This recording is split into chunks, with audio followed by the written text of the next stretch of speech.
نے محمد کا مددگار بنا کے بھیجا. کمال توجہ چاہتے ہیں. انبیاء نے مدد کی، لوگوں نے انبیاءوں سے مدد مانگی، نبیوں سے مدد مانگی. قرآن میں اللہ نے ایسے واقعات کو آیتیں بنا بنا کے رکھا تاکہ کل کو کوئی انگلی تک نہ اٹھا سکے. حضرت موسیٰ کا ذکر قرآن میں موجود ہے. قرآن کہے داخل المدینہ حین غفلۃ من اہلہا فوجد فیہا رجلان یقتتلان ھذا من شیعتہ وھذا من عدوہ فاستغاثہ الذی من شیعتہ علی الذی من عدوہ فوقظہ موسیٰ فقضى علیہ. قرآن کہہ رہا ہے موسیٰ شہر میں صبح کے ٹائم میں داخل ہوا جب اہل شہر سوئے ہوئے تھے تو موسیٰ نے دیکھا دو لوگ آپس میں لڑ رہے ہیں. ان میں سے ایک موسیٰ کا شیعہ تھا، ایک موسیٰ کا دشمن تھا. کمال توجہ چاہتے ہیں، قرآن بتا رہا ہے فرقے دو ہوتے ہیں، یا شیعہ ہوتے ہیں یا دشمن ہوتے ہیں. قرآن کا فیصلہ ہے، اور یہ قرآن میری پسند سے میرے مشورے سے نازل نہیں ہوا. میں نے اللہ سے نہیں کہا کہ ایسے ایسے بنا کے آیت نازل کر، شیعوں کی مدد کر، شیعوں کی سپورٹ کر. اللہ خود کہہ رہا ہے موسیٰ نبی کا ذکر کرتے ہوئے، اللہ کہہ رہا ہے موسیٰ شہر میں داخل ہوا. جب شہر میں داخل ہوا اہل شہر غفلت کے عالم میں سوئے ہوئے تھے. موسیٰ نے دیکھا دو لوگ آپس میں لڑ رہے ہیں. ایک موسیٰ کا شیعہ تھا، ایک موسیٰ کا دشمن تھا. دشمن غالب آ رہا تھا. موسیٰ کے شیعہ نے موسیٰ کو مدد کے لیے پکارا.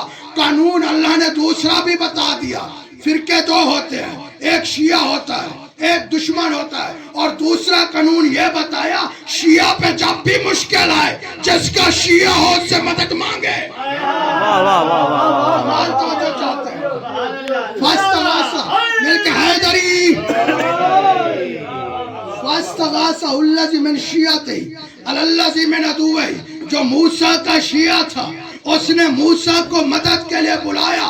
تیسرا قانون اللہ نے یہ بتایا کہ تم اپنے دماغوں میں نقش کر لو، دلوں میں یہ بات بٹھا لو، جو جس کا شیعہ ہوتا ہے اس کو جب مدد کے لیے پکارتا ہے مجھ اللہ کی جانب پہ اس پہ واجب ہو جاتا ہے کہ وہ اپنے شیعہ کی مدد کرے. فاستغاثہ الذی من شیعتہ علی الذی من عدوہ فوقظہ موسیٰ.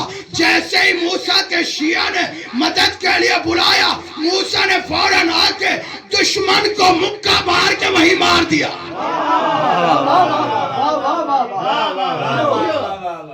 دشمن کو مکہ مار کے وہیں پہ مار دیا. کمال توجہ چاہتے ہیں. فاستغاثہ الذی من شیعتہ علی الذی من عدوہ فوقظہ موسیٰ فقضى علیہ. اور موسیٰ بڑا تگڑا نبی تھا جس کے مکہ میں اتنی طاقت تھی کہ بلا. قرآن کہہ رہے ایک مکے سے موسیٰ نے دشمن کو مار دیا.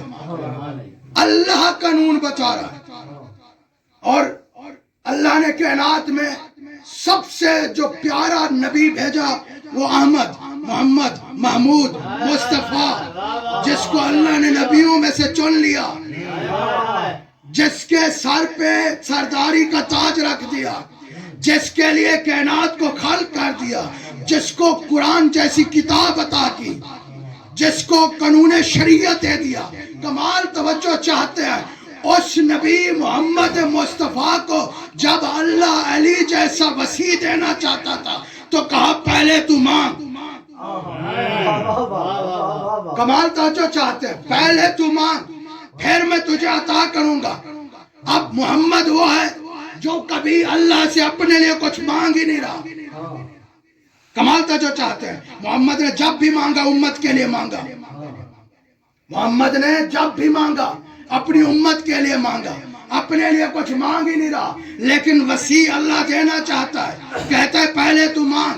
یعنی اللہ کو بھی علی عزیز ہے، محمد کو بھی علی پیارا ہے. وہ بغیر مانگے دیتا نہیں، اس کے مانگنے کی عادت نہیں. تو اب اللہ نے کیا کیا؟ اللہ نے کہا یہ مانگے گا نہیں، میرا دینا ضروری ہے، علی کا جانا ضروری ہے، دین کی نصرت ضروری ہے، دین کی ترویج ضروری ہے، محمد کے لیے اس کے وسیع کا ہونا ضروری ہے. تو اللہ نے محمد سے کیسے منگوایا؟ کہا کل قرآن کی آیت بنا کے کل محبوب کہہ دے رب ادخلنی مدخل صدق وآخرجنی واخرجنی مخرج صدق واجعلنی من لدنک سلطانا نصیرا. دیکھیں محمد کے لیے علی مددگار اللہ دینا چاہ رہا ہے، لیکن پھر بھی محمد سے منگوا کے دینا چاہ رہا ہے. اب محمد نے کہا کول، اللہ نے کہا کول. محمد نے کہا ربے آج کھیلنی مدخل صدق واخرجنی مخرج صدق، مجھے داخل کر تو سچائی کے ساتھ، مجھے خارج کر تو سچائی کے ساتھ. واجعلنی، دیکھیں یہ کلمہ محمد کا نہیں ہے، کمال توجہ چاہتے ہیں کہ محمد رہا ہے، الفاظ محمد کے ہیں لیکن عطا اللہ کی ہے، نازل اللہ کی طرف سے ہو رہے ہیں. کل پہلے آ کے اس بات کی دلیل ہے، میرے سامنے فضلا بیٹھے ہیں، پڑھے لکھے صاحبان بیٹھے ہیں.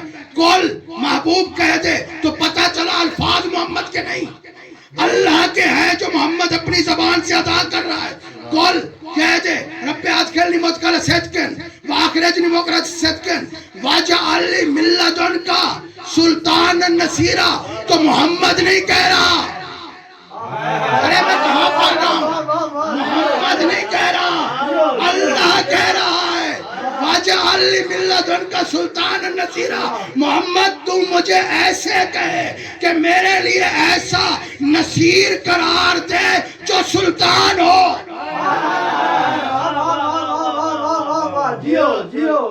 کمال تو جو چاہتے واجعلنی من لدنک سلطانا نصیرا، میرے لیے. اور ناصر بھی نہیں کہا، عون بھی نہیں کہا، معین بھی نہیں کہا، کہا نصیرا. ارے میرے بھائی علماء میں پڑھ رہا ہوں، میں ایک حرف کی تفصیل تو نہیں بیان کرتا. واجعلنی من لدنک سلطانا نصیرا، ناصر نہیں کہا کیونکہ ناصر کبھی مدد کرتا ہے،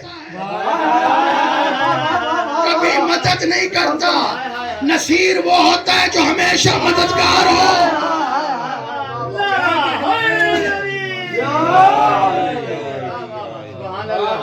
تو اب اللہ نے محمد کی دعا، اللہ کی عطا بنا کے علی کو 13 رجب کو کعبے میں بھیجا، اور کعبے میں ایسا بھیجا کہ سیرت میں کمال تو جو چاہتے ہیں، سیرت میں مصطفیٰ بنا کے صورت میں خدا بنا کے بھیجا.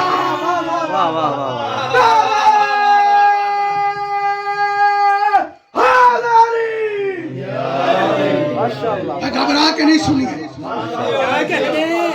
سیرت میں مصطفیٰ، صورت میں خدا، آنکھیں عین اللہ، چہرہ وجہ اللہ، زبان لسان اللہ، کان اذن اللہ، ہاتھ ید اللہ، پہلو جنب اللہ، پورے کا پورا نفس اللہ. تو صورت میں بن گیا نا خدا، لیکن سیرت میں مصطفیٰ رہا. یہی تو مسئلہ ہے. جب شب مبیت مشرک کھڑے ہو کے بیر دیکھتے تھے، وہ کہتے تھے محمد سویا ہوا ہے. جب نصیری نے دیکھا تو خدا آ رہا.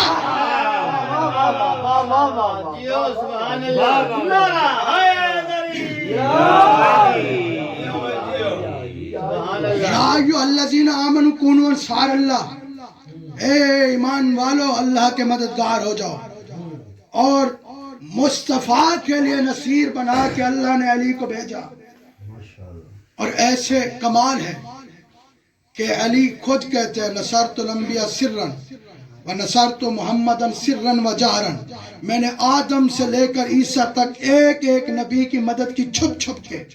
محمد کی مدد چھپ کر کے بھی کی، ظاہر ہو کے بھی کی، چھپ کر کے بھی کی، ظاہر ہو کے بھی کی.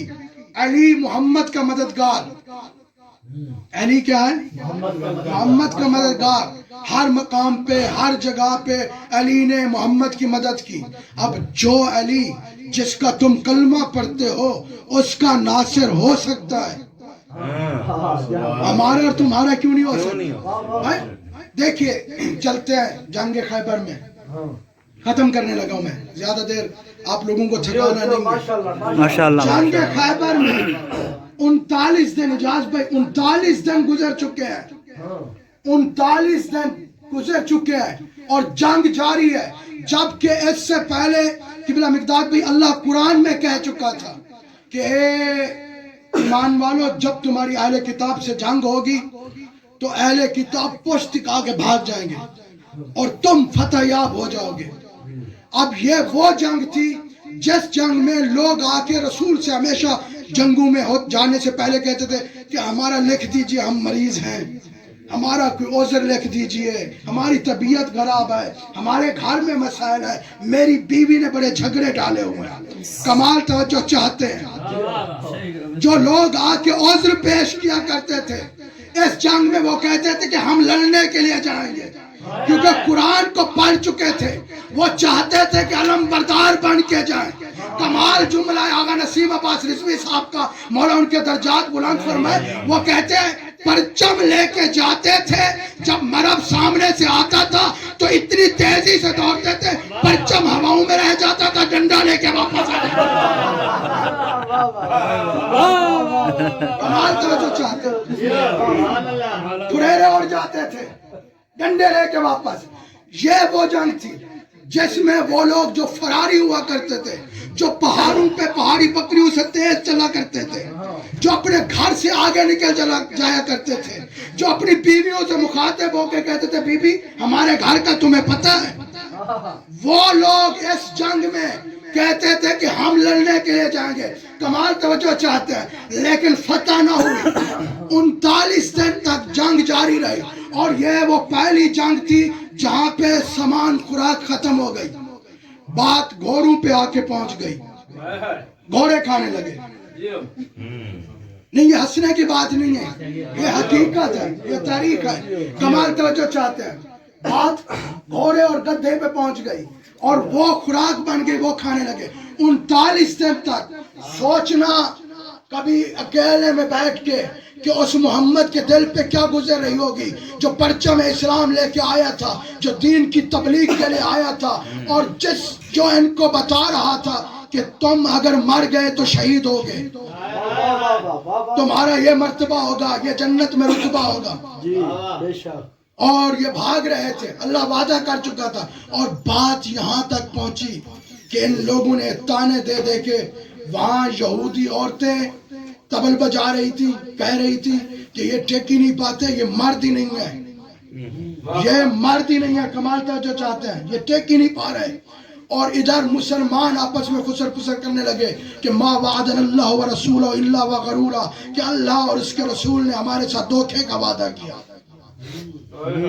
بات یہاں تک پہنچ چکی ہے کہ مسلمان مجمع رسالت میں بیٹھنے والے، محمد کا کلمہ پڑھنے والے اپنا ایمان بتا رہے ہیں، نہ اللہ پہ ایمان باقی رہ گیا، نہ محمد پہ ایمان باقی رہ گیا، کہہ رہے ہیں اللہ اور اس کے رسول نے ہم سے دھوکے کا وعدہ کیا ہے۔ انہوں نے تو کہا تھا جب اہل کتاب سے جنگ ہوگی تو تم فتح یاب ہو جاؤ گے، وہ پیٹھ دکھا کے بھاگ جائیں گے۔ یہاں تو ہم ہی بھاگے جا رہے ہیں، ہم ہی بھاگے جا رہے ہیں۔ اب مصطفیٰ نے اللہ کے ساتھ کال ملائی، کمال توجہ چاہتے ہیں، مصطفیٰ نے کال ملائی، واٹس ایپ کی ہمیں ضرورت ہوتی ہے بھائی، کمال توجہ چاہتے ہیں، اللہ کے ساتھ ڈائریکٹ کال ملائی اور کہا پروردگارا تو نے کہا تھا کہ جب اہل ایمان سے تمہاری اہل کتاب سے تمہاری جنگ ہوگی تو اہل کتاب پیٹھ دکھا کے بھاگ جائیں گے، یہاں تو میرے کلمہ کو بھاگے جا رہے ہیں۔ اللہ نے کہا پھر بلا اس کو جس کو میں نے تیرا ناصر بنا کے بھیجا تھا۔ اب پھر اللہ نے مشورہ دیا، ناد علی، بلا علی کو، مظہر العجائب جو عجائبات کا مظہر ہے، اور ناد دل میں بلانے کی آواز نہیں ہے، پوری قوت کے ساتھ محمد مصطفیٰ نے کھڑے ہو کے کہا یا علی ادرکنی فی سبیل اللہ۔ میدان خیبر میں مصطفیٰ نے علی کو مدد میں کے لیے بلا کے زمانے کو بتا دیا کہ جب میں تمہارا مولا ہونے کے ناطے علی کا نام لیتے ہوئے نہیں گھبراتا تو تم کیسی میرے کلمہ کو ہو، تم کیسے صاحب ایمان ہو جو علی کا نام لیتے ہوئے شرماتے ہو۔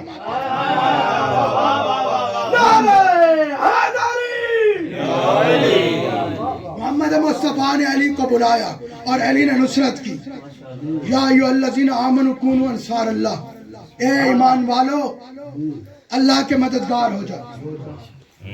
لمحہ فکریہ سوچنے کی بات ہے کہ اب اللہ جو مجھ سے مدد مانگ رہا ہے، آپ سے مدد مانگ رہا ہے، جو اپنے آپ کو مومن کہلواتے ہیں ان سے مدد مانگ رہا ہے، صاحب ایمان سے مدد مانگ رہا ہے، تو اس اللہ کی مدد کیسے کرے؟ اس کا کوئی گھر، کوئی خاندان، کوئی کنبہ، کوئی قبیلہ، کوئی بستی، کوئی علاقہ، کوئی چیز نہیں ہے، تو اس کی مدد کیسے کرے؟ جب اس نے مدد مانگی ہے تو ہم پہ مدد کرنا بنتا ہے۔ اب اس کی مدد کیسے کریں؟ یہ چیز ہمیں حسین نے بتائی کہ اللہ کی مدد کیسے کرنی ہے۔ قبلہ سب لوگ میرا ساتھ دیں، سرائے کربلا کی وسعت میں چلتے ہیں، وہاں دیکھتے ہیں 1400 سال پہلے حسین نے کلمہ بلند کیا، ہے کوئی جو مجھ حسین کی مدد کرے؟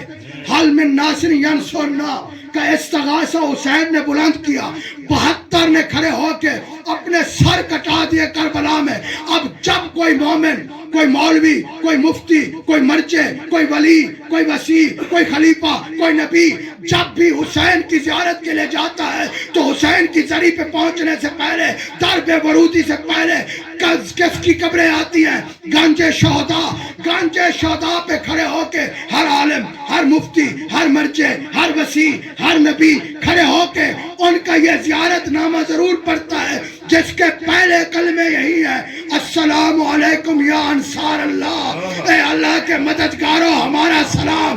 تو آج سے 1400 سال پہلے سرائے کربلا کی وسعت میں حسین نے بتا دیا زمانے کو کہ ہم 14 کی مدد کرنا ایسے ہے جیسے اللہ کی مدد کرنا۔ سبحان اللہ۔ اور آج کا حسین پردہ غیبت میں خون رو کے کہہ رہا ہے کہ کون ہے جو میری مدد کرے؟ اجرکم اللہ۔ سوائے غم مظلوم کربلا کے کسی غم میں نہ رو، فضائل جیسے تمہاری مرضی سنا کریں، مصائب میں غریب بن کے بیٹھا کریں، رونا نہ آئے تو عزادارو ہائے ضرور کر دیا کرے۔ کچھ اور پڑھنا چاہتا تھا منبر پہ، ابھی میرا دل چاہا کہ میں تمہیں بتاؤں۔ 2 بار علی کی بیٹیاں کوفہ شہر میں آئیں، 2 بار علی کی بیٹیاں کوفہ شہر میں آئیں۔ پہلی دفعہ جس وقت علی کی حکومت تھی، عزادارو علی کی حکومت میں علی کی بیٹیاں کوفے میں آئیں۔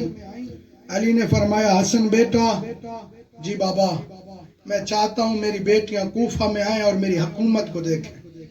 بہت مختصر کر کے دونوں دفعہ کا آنا میں بیان کروں گا۔ عزادارو کوشش کرنا ایک اشک آپ کی آنکھوں سے نکل ہے تمہاری اور میری بخشش کے لیے حسین کے غم میں بہا گیا، ایک اشک چاہے وہ مچھر کے پر کے برابر کیوں نہ ہو کافی ہے۔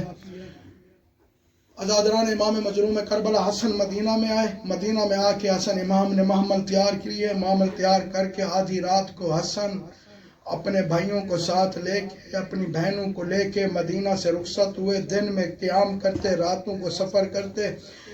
علماء ذاکرین ادب میں پڑھا کرتے ہیں کہ عباس ایک میل آگے چل کے پرندوں کو بھی ہٹا دیا کرتا تھا کہ کسی پرندے کی نگاہ میری بہن کے پردے پہ نہ پڑے۔ اجرکم اللہ۔ پردے میں علی کی بیٹی، محمل میں علی کی بیٹی جس وقت کوفے شہر کے بہر پہنچی نا، عزادران امام مظلوم کربلا، دن کا وقت تھا، حسن نے قیام کیا۔ قیام کرنے کے بعد عباس کو بھیجا، جہاں بابا کو بتا، عزادران امام مظلوم کربلا جا بابا کو بتا کہ تیری بیٹیوں کو لے کے کوفے کے بہر آ گیا ہوں، کیا تیری اجازت ہے میں تیری بیٹیوں کو کوفہ لے کے داخل ہو جاؤں؟ عزادارو جس وقت عباس آیا نا، علی مسجد کوفہ میں ممبر پہ بیٹھا ہوا تھا، سامنے علی کے شیعہ بیٹھے ہوئے تھے۔ عباس کو علی نے دیکھا، عباس کو چپ لگ گئی، عباس کو چپ لگ گئی کہ ان لوگوں کے درمیان میں کیسے اپنے بابا کو بتاؤں کہ میں تیری بیٹیوں کو لے کے کوفہ کے بہر بیٹھا ہوا ہوں۔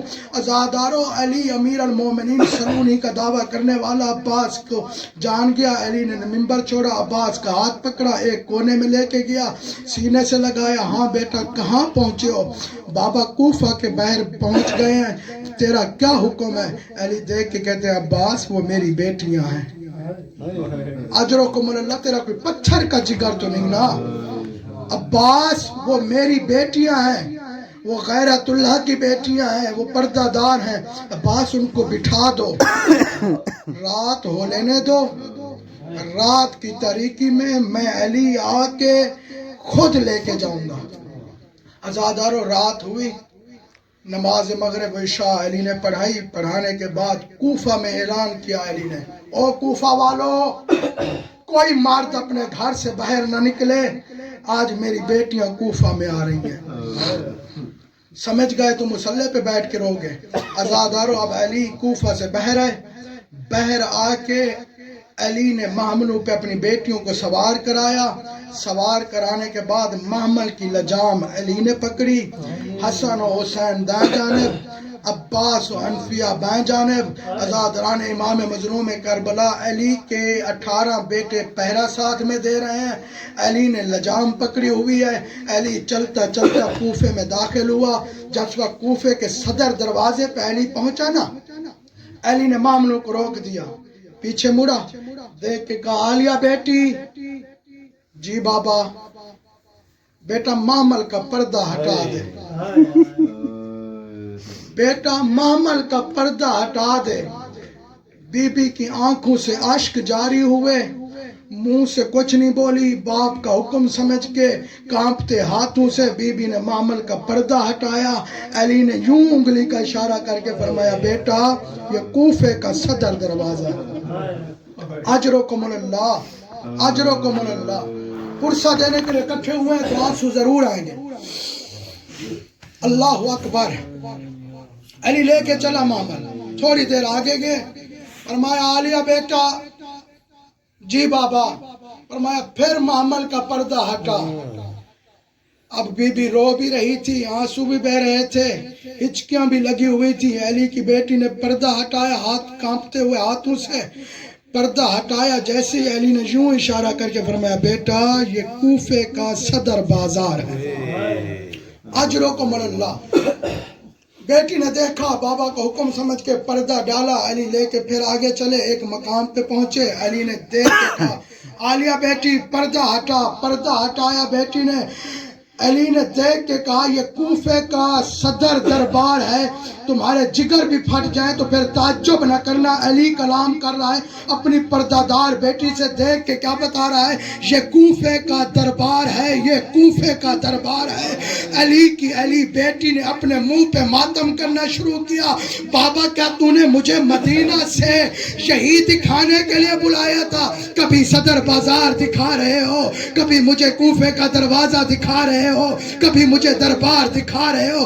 علی کی آنکھیں نہیں آنسو ہیں، ساون کے بادلوں کی طرح برس رہی ہیں۔ رو کے کہا بیٹا کیا پتا میرے بعد تجھے اسی کوفے میں آنا۔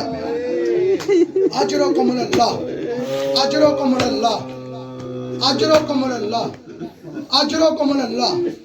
پاک بی بی تمہاری ان آہوں کو قبول و مقبول فرمائے، تمہارے آنسو کو جناب سیدہ کے رومال میں جگہ آتا ہو، تمہارے آنسو مولا حسین کے زخموں کا علاج ہے، مولا تمہارے گھروں پہ اپنی رحمت و برکتوں کا نزول فرمائے، مولا تمہاری حاجات کو قبول و مقبول فرمائے۔ عزاداروں میں نے کہا 2 بار علی کی بیٹی کوفہ میں آئی، میں اور نہیں پڑھتا کوفہ میں کیا ہوا۔ دوسری بار علی کی بیٹی تب آئی جب حسین ذبح کر دیے گئے، سر نو کے نیزہ پہ تھے، علی کی بیٹیوں کو محمل پہ سوار کرانے والا عباس و اکبر نہیں تھا۔ تازیانے مار مار کے سید سجاد کو کہا گیا کہ اپنی پھوپھیوں کو محمل پہ سوار کرا۔ سید سجاد نے محملوں پہ علی کی بیٹیوں کو سوار کرایا، محمل چلنے والے تھے، سجاد کے ہاتھ پسے گردن بندھے ہوئے ہیں، گلے میں توق ہے، پاؤں میں بیڑیاں ہیں۔ عزادران امام مظلوم کربلا، سجاد کا سر جھکا ہوا ہے، محمل کربلا سے نکلنے لگے۔ ایک دفعہ جیسے تیسرے محمل پہ علی کی بیٹی بیٹھی تھی نا، رو کے کہا سجاد بیٹا، جی پھوپھی اماں، کہا میرے بھائی کے قاتل کو کہے مجھے اجازت دے دے، میں حسین کے لاشے پہ 2 بین کر لوں۔ ہائے ہائے، اس سے بڑی غربت نہیں ہے۔ تصور کر، اپنے ذہن کو لے کے جا کربلا، تو بیٹھا ہوا رضا بادشاہ کی دہلیز پہ، جو سب سے بڑا پرسہ لیا کرتا تھا، جو ایک ایک کا کندھا ہلا کے کہتا تھا کہ ایسے رو جیسے بوڑھی ماں جوان بیٹے کے لاشے پہ رویا کرتی ہے. حسین کے غم میں شرما کے نہ رو، رونا نہ آئے تو ہائے ضرور کر. عزادران امام مظلوم کربلا سیدہ اجازت مانگ رہی ہے، مجھے اجازت دو میں بھائی کے لاشے پہ 2 بین کر لوں. عزادارو اجازت ملی. محمل سے علی کی بیٹی زمین پہ ایسے آئی جیسے عباس رہوار سے زمین پہ آیا تھا. عباس کے بازو نہیں تھے، علی کی بیٹی کے بازو پسے گردن بندے ہوئے تھے. عزادارو 2 ہی بہن کی علی کی بیٹی نے. پھر معاملوں پہ سوار کربلا سے نکل پڑے. 11 محرم کا دن 12 کی رات کو کوفہ شہر میں کاروان پہنچا. اجرکم اللہ. آدھی رات کا ٹائم. محمل پہنچ چکے کوفہ کے بحر. کوفہ کے بحر پہنچ کے انہوں نے کہا کوفہ کے حاکم کو بتاؤ باغیوں کو قتل کر کے ان کی بیٹیوں کو، بہوں کو، بہنوں کو قیدی بنا کے تیرے شہر کے باہر لے آئے ہیں. تیرا کیا حکم ہے؟ اجازت ہے کوفے کے اندر داخل ہو جائیں. عزادران امام مظلوم کربلا قاصد یہ پیغام لے کے حاکم کوفہ ملعون کے پاس پہنچا. یہ سویا ہوا تھا، اس کو جگایا گیا. اس ملعون نے کہا میری نیند خراب نہ کرو، صبح ہو لینے دو، بازار سجنے دو، تماشائیہ لینے دو، طبل بجانے والی عورتوں کو پیغام پہنچا دو. وہ کوفے کے صدر دروازے پہ کھڑے ہو کے طبل بجائیں گی. ناچ گانا کرنے والوں کو بلا لو، وہ ناچ گانا ہوگا. ہمارے باغی مارے گئے ان کے سر لائے جائیں گے، ان کی بہو بیٹیوں کو قیدی بنا کے کوفے لایا جائے گا. عزادران امام مظلوم کربلا اس سے بڑا مصیبت کا جملہ میرے پاس نہیں. اب تجھے رونا نہ آئے نا، اپنے نصیب کا ماتم کرنا، سیدات سے اپنے گناہوں کی معافی مانگنا. عزادران امام مظلوم کربلا صبح ہوئی، بازار سجے، طبل بجانے والی کمینی عورتیں آئیں، ناچ گانا کرنے والی واشیوں کو بلایا گیا. لیکن جیسے ہی رش بنا ان ویشیوں نے اپنی جگہ چھوڑی. کہا جا کے حاکم کوفہ کو کہو ہم سے برداشت نہ ہوگا، مردوں کا رش بہت ہے، ہم یہاں کھڑی نہیں ہو سکتی. ہے مقدر علی کی بیٹیوں کے کوفے کے دروازے پہ جب محمل پہنچے اس ملعون نے کہا سجاد اپنی پھوپھی کو کہے اس بازار سے پیدل گزرے.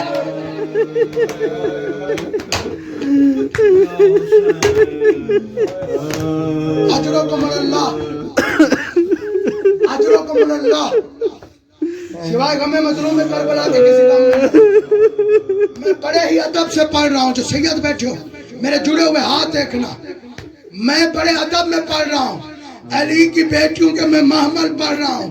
محمل کی تعریف یہ ہوتی ہے، ایک اونٹ ہوتا ہے، اونٹ پہ پلان ہوتا ہے، پلان پہ پردہ ہوتا ہے، پردے کے اندر پردے دار ہوتی ہے. مجھے سید سجاد کی بیماری کی قسم، سید سجاد کی قید کی قسم، مجھے اس بیمار امام کی قسم جو غیرت کا مریض تھا، جس کی آنکھوں سے خون بہتا تھا، جس محمل پہ علی کی بیٹی بیٹھی ہوئی تھی، نہ اس کا کوئی پلان تھا، نہ پلان پہ پردہ تھا، نہ علی کی بیٹی کے سر پہ کوئی چادر. اجرکم اللہ. سوائے غم مظلوم کربلا کے کسی کام میں نہ رہو. سجاد اپنی پھپھی کو کہے اس بازار سے پیدل گزرے. سید سجاد نے مڑ کے تیسرے معامل کی جانب دیکھا. عزادارو بی بی نے دیکھ کے کہا سجاد بیٹا تو اس سے بہتر کون جانتا ہے، میں تو اپنے بابا کے سامنے بھی کبھی نہ چلی تھی. سجاد بیٹا میں علی جیسے امام کی بیٹی ہوں، میں نے بھائی کی محبت کی کڑیاں پہنی ہوئی ہیں. کیا ہوا؟ میرا عباس مارا گیا، میں اس بازار سے پیدل نہ گزروں گی، یہاں رش بہت ہے. عزادران امام مظلوم کربلا مجھے اس منبر کے تقدس کی قسم بی بی کے یہ جملے کہنے تھے. یہ ملعون اپنے گھوڑے کے قریب آیا. اب بھی میرا اشارہ تجھے سمجھ نہ آئے تو ہائے ضرور کر دینا. یہ اپنے گھوڑے کے قریب آیا، اس نے گھوڑے کے گلے سے کوئی چیز کھولی، وہاں پہ آیا جہاں سید سجاد کڑیوں میں ملبوس حالت رکوع میں کھڑا ہوا تھا. عزاداروں اس نے ظلم کرنا شروع کیا. اس نے سجاد کی پشت پہ پہلا ظلم کیا.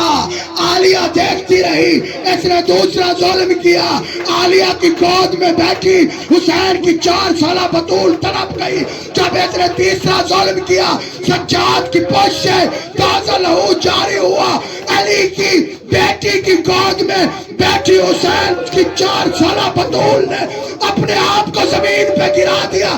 چھوٹے چھوٹے ہاتھ جوڑ کے کہتی ہے پھپھی اماں بھائی تو ہر ایک کو پیارے ہوتے ہیں نا.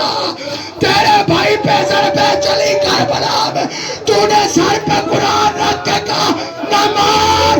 میری ماں نے چکیاں پیچ پیچ. پھپھی اماں اگر تو پیدل نہ چلی میرا سجاد مر جائے.